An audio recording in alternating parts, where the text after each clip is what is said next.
Halo teman-teman semua, kita hari ini telah memasuki kelas grammar ke-8 dan akan membahas tentang simple future tense.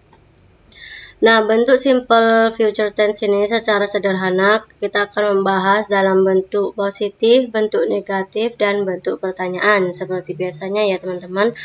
Nah, untuk yang bentuk positif ini subject, will, shall plus verb. Jadi verb itu verb pertama maksudnya. Contohnya I will go to Thailand. Jadi ini go-nya ini bentuknya bentuk verb pertama. Dan untuk biasanya untuk yang bahasa Inggris modern itu semua subjek itu sudah menggunakan will. Nah, yang bentuk negatifnya sama saja, tinggal ditambahin not aja di sini dan construction-nya atau singkatannya won't. Won't itu artinya will not. Kemudian untuk bentuk kalimat pertanyaannya itu will-nya diletakkan sebelum subjeknya. Will you go to Thailand? Nah, untuk ini bentuk singkatan dari will atau shall, I'll walk to school tomorrow. Jadi I will menjadi I'll, I will not menjadi I won't.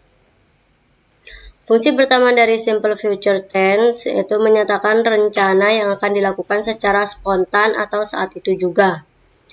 I have a toothache. I will take some medicine. Jadi ini secara spontan saja dia karena dia sakit gigi, jadi dia akan minum obat.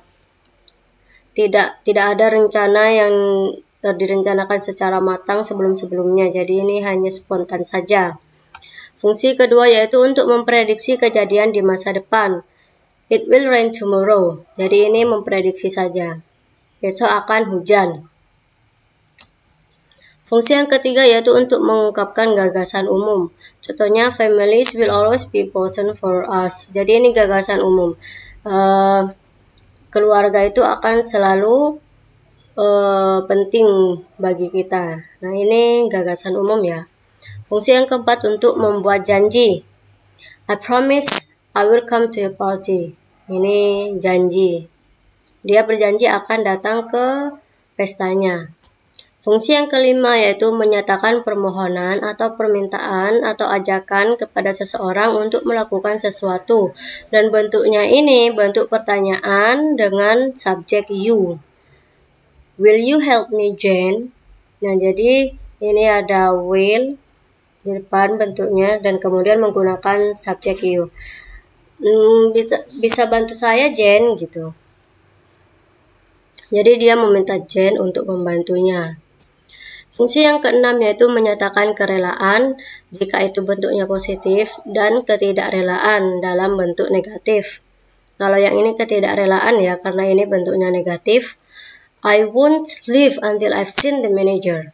Nah, ini ketidakrelaan. Saya tidak akan pergi sampai saya bertemu manajernya.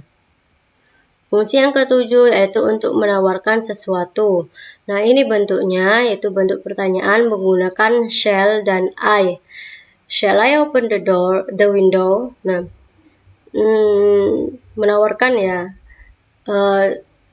Artinya haruskah saya membuka jendelanya, gitu. Jadi ada penawaran dan harus menggunakan I ya, subjek I. Fungsi ke-8 yaitu untuk memberikan saran. Nah, ini bentuk pertanyaan dengan we dan shall. Shall we go to the cinema tonight? Nah, haruskah kita pergi nonton nanti malam gitu. Nah, ini memberikan saran. Jadi dia menyarankan. Fungsi ke-9 yaitu menyatakan akibat perbuatan tertentu. If you don't work tomorrow, I will fire you. Jadi ini akibat dari suatu tertentu, pekerjaan tertentu. Yaitu jika kamu tidak kerja besok, saya akan memecat kamu. Dalam bahasa Inggris modern, will lebih sering digunakan daripada shall. Shall biasanya digunakan dengan I dan we untuk menawarkan sesuatu, memberikan saran, atau meminta saran. Lihat contoh-contoh yang sudah saya jelaskan sebelumnya. Oke, ini untuk latihannya. Ubahlah kalimat berikut ke dalam bentuk simple future tense, yaitu kalimat positif, negatif, dan kalimat tanya. Contohnya, I study menjadi I'll study, I won't study, will I study. Oke, yang nomor 1, they play football. Jawabannya untuk yang kalimat positif, you will play football, you won't play football, will you play football. Yang nomor 2, Tom swims. Jawabannya, Tom will swim, Tom won't swim, will Tom swim.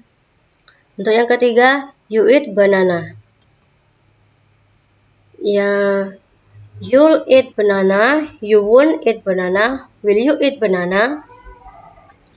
Oke teman-teman, thank you dan terima kasih sudah menonton dan mengikuti kelas dosen kita. Jangan lupa untuk selalu ikut kelas dosen kita berikutnya ya. Bye.